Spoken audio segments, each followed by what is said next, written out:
ಇಂದು ಶಿವಮೊಗ್ಗ ಜಿಲ್ಲೆ ಶಿಕಾರಿಪುರ ತಾಲೂಕಿನಲ್ಲಿ ಗ್ಯಾರಂಟಿ ಸಮಾವೇಶವನ್ನು ಹಮ್ಮಿಕೊಳ್ಳಲಾಗಿತ್ತು. ಇದಕ್ಕೆ ಮುಖ್ಯ ಅತಿಥಿಗಳಾಗಿ ಶಾಲಾ ಶಿಕ್ಷಣ ಮತ್ತು ಶಿವಮೊಗ್ಗ ಜಿಲ್ಲಾ ಉಸ್ತುವಾರಿ ಸಚಿವರಾದ ಮಧು ಬಂಗಾರಪ್ಪ ಅವರು ಆಗಮಿಸಿದರು.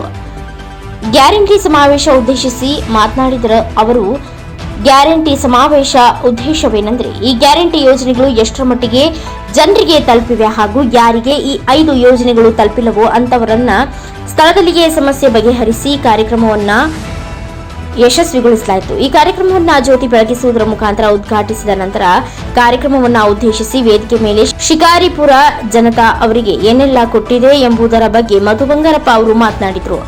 Vedamurthy, NKS TV4 news, Bengaluru. Shivamogga ಜಿಲ್ಲಾ ಉಸ್ತುವಾರಿ ಸಚಿವರು, ಕರ್ನಾಟಕ ಸರ್ಕಾರ ಹಾಗೂ ಶಾಸಕರು, ವಿಧಾನಸಭಾ ಸೊರಬ ಕ್ಷೇತ್ರ ಮತ್ತು ಅಧ್ಯಕ್ಷರು, ಜಿಲ್ಲಾ ಮಟ್ಟದ ಗ್ಯಾರಂಟಿ ಯೋಜನೆಗಳ ಅನುಷ್ಠಾನ ಸಮಿತಿ ಇವರಿಗೆ ಸಮಸ್ತ ಶಿಕಾರಿಪುರ ಬಂಧುಗಳ ಪರವಾಗಿ, ಸಮಸ್ತ ಜನರ ಪರವಾಗಿ, ಎಲ್ಲ ಅಧಿಕಾರಿ ಮಿತ್ರರ ಪರವಾಗಿ ಹೃದಯಪೂರ್ವಕವಾಗಿ ಸ್ವಾಗತವನ್ನು ಕೋರುತ್ತೇನೆ.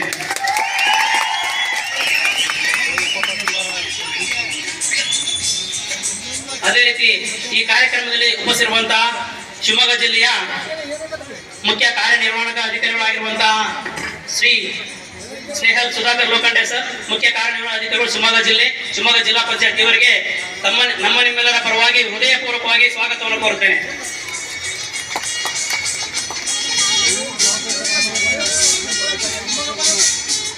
ಈ ಕಾರ್ಯಕ್ರಮದಲ್ಲಿ ಉಪಸ್ಥಿತಿರುವಂತಹ ಸಾಗರ ಉಪವಿಭಾಗದ ಉಪಾಧಿಕಾರಿಗಳು ಹಾಗೂ ಆಡಳಿತಾಧಿಕಾರಿಗಳು, ಪುರಸಭೆ ಶಿಕಾರಿಪುರ ಶ್ರೀ ಯತೀಶ್ ಸರ್ ಅವರಿಗೂ ಸಹ ಸ್ವಾಗತವನ್ನು ಕೋರುತ್ತೇನೆ. ವೇದಿಕೆ ಮೇಲೆ ಹಾಜರಿರುವಂತಹ 4,000ರಿಂದ 5,000 ಜನಕ್ಕೆ ವ್ಯವಸ್ಥೆ ಮಾಡ್ಕೊಂಡಿದ್ವಿ ಸರ್. ಆದ್ರೆ ಬಂದಿರ್ತಕ್ಕಂಥ ಜನಸಂಖ್ಯೆ ನೋಡಿದ್ರೆ ಗ್ಯಾರಂಟಿ ಸಮಾವೇಶ, ಗ್ಯಾರಂಟಿ ಯೋಜನೆಗಳು ಎಷ್ಟು ತಲುಪಿದೆ ಅಂತಕ್ಕಂಥದನ್ನ ತೋರಿಸ್ತಿದೆ. ಆದ್ರಿಂದ ತಾಲೂಕು ಆಡಳಿತದಿಂದ ನಾನು ಮೊದಲಿಗೆ ಕ್ಷಮೆ ಯಾಚಿಸ್ತೇನೆ. ಯಾಕೆಂದ್ರೆ ನಾವು ಒಂದು 5,000 ಕುರ್ಚಿಗಳಿಗೆ ವ್ಯವಸ್ಥೆ ಮಾಡ್ಕೊಂಡಿದ್ವಿ. ನಾವು ಇಷ್ಟು ಜನ ಬರ್ತಾರೆ ಅಂತಕ್ಕಂಥ ಎಕ್ಸ್ಪೆಕ್ಟೇಷನ್ ನಾವು ಮಾಡಿರ್ಲಿಲ್ಲ. ಸಾವಿರಾರು ಜನ ಬಂದು ಒಂದಷ್ಟು ಜನ ನಿಂತಿದ್ದೀರಿ, ನಿಮ್ಗೆ ಅನಾನುಕೂಲ ಆಗ್ತಾ ಇರ್ಬೋದು. ಅದಕ್ಕೆ ಮೊದಲನೇಗಾಗಿ ನಾನು ನಿಮ್ಮಲ್ಲಿ ಕ್ಷಮೆಯನ್ನ ಯಾಚಿಸ್ತೇನೆ. ಈ ಸಮಾವೇಶದ ಉದ್ದೇಶ ಏನು ಅಂತಕ್ಕಂಥದನ್ನ ನಾನು ಫಸ್ಟ್ 1-2 ನಿಮಿಷ ನಿಮ್ಮ ಹತ್ರ ಹಂಚ್ಕೊಳ್ಳಿಕ್ಕೆ ಇಷ್ಟಪಡ್ತೇನೆ. ಈ ಒಂದು ಸರ್ಕಾರ ಬಂದ ಒಂದು 8-9 ತಿಂಗಳುಗಳಲ್ಲಿ 5 ಗ್ಯಾರಂಟಿ ಯೋಜನೆಗಳನ್ನ ಜಾರಿಗೆ ತಂದಿರ್ತದೆ. ಆ ಯೋಜನೆಗಳು ಎಷ್ಟು ಜನರಿಗೆ ತಲುಪಿದೆ, ಎಷ್ಟು ಜನ ಫಲಾನುಭವಿಗಳಿದ್ದು ಅದರಲ್ಲಿ ತಲುಪದೇ ಇರ್ತಕ್ಕಂಥವ್ರು ಯಾರಾದ್ರೂ ಇದ್ರೆ ಅವರನ್ನ ಹುಡುಕಿ ಒಂದು ಸಮಾವೇಶ ಮಾಡಿ ಆ ಸಮಾವೇಶದಲ್ಲಿ ಆ ಸಮಸ್ಯೆಗಳನ್ನ ಬಗೆಹರಿಸಿ, ಅದಲ್ಲದೆ ಯಾರಿಗೆ ತಲುಪ್ತಿದೆ ಅವರಿಗೆ ಸರಿಯಾಗಿ ತಲುಪ್ತಿದ್ಯಾ, ಏನಾದ್ರು ಕುಂದುಕೊರತೆ ಇದೆಯಾ, ಇದ್ರ ಬಗ್ಗೆ ಒಂದು ಜಾಗೃತಿ ಮೂಡಿಸ್ಬೇಕಂತಕ್ಕಂಥ ಒಂದು ಉದ್ದೇಶದಿಂದ ಈ ಕಾರ್ಯಕ್ರಮವನ್ನ ಆಯೋಜಿಸಿರ್ತಕ್ಕಂಥದ್ದು. ಅದಕ್ಕೆ ಇಷ್ಟೊಂದು ಜನ ಬಂದಿರತಕ್ಕಂಥದ್ದು ಈ ಗ್ಯಾರಂಟಿಗಳು ಆಲ್ರೆಡಿ ರೀಚ್ ಆಗಿದೆ. ನಮಸ್ಕಾರ. ಬಲೋ ಭಾರತ್ ಮಾತಾ ಕಿ, ಬಲೋ ಭಾರತ್ ಮಾತಾ ಕಿ. ಮಾನ್ಯ ಸಿದ್ದರಾಮಯ್ಯನವರಿಗೆ, ಮಾನ್ಯ DK ಶಿವಕುಮಾರ್ ಅವರಿಗೆ, ಮಾನ್ಯ ಮಧು ಬಂಗಾರಪ್ಪನವರಿಗೆ, ಬಂಧುಗಳೇ, ಇವತ್ತೊಂದು ವಿಶೇಷವಾದ ದಿನ.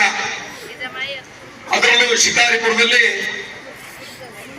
ಒಂದು ಯುವ ಶಕ್ತಿ, ಅದರಲ್ಲೂ ಕರ್ನಾಟಕ ರಾಜ್ಯದಲ್ಲಿ ಏನು ಮಾನ್ಯ DK ಶಿವಕುಮಾರ್ ಅವರು, ಮಾನ್ಯ ಸಿದ್ದರಾಮಯ್ಯ ಸಾಹೇಬರು ನುಡಿದಂತೆ ಚುನಾವಣೆ ಸಂದರ್ಭದಲ್ಲಿ ನಿಮಗೆ ಏನು ಮಾತು ಕೊಟ್ಟಿದ್ರು, ಈ ನಾಡಿನ ಜನತೆಗೆ 5 ಇಂಪ್ಲಿಮೆಂಟ್ ಅನ್ನ ಇವತ್ತು ಜಾರಿಯಾಗಿದೆ. ಅದರಲ್ಲೂ ಶಿಕಾರಿಪುರದಲ್ಲಿ ಈ ಸಮ್ಮೇಳನ ಮಾಡಬೇಕು ವಿಶೇಷವಾಗಿ ಒಂದು ಆಸಕ್ತಿ ತಗೊಂಡು ಸೊರಬ ಮತ್ತು ಶಿಕಾರಿಪುರ ಸಮ್ಮೇಳನವನ್ನ, ಇಲ್ಲಿ ಗ್ಯಾರಂಟಿ ಸಮ್ಮೇಳನವನ್ನ ಮಾಡಲೇಬೇಕು. ನಮ್ಮ ಕಾರ್ಯಕರ್ತರು, ಮತದಾರರು ಜಾತ್ಯತೀತವಾಗಿ ಮತ್ತು ಪಕ್ಷಾತೀತವಾಗಿ ಈ ಒಂದು ಸರ್ಕಾರಿ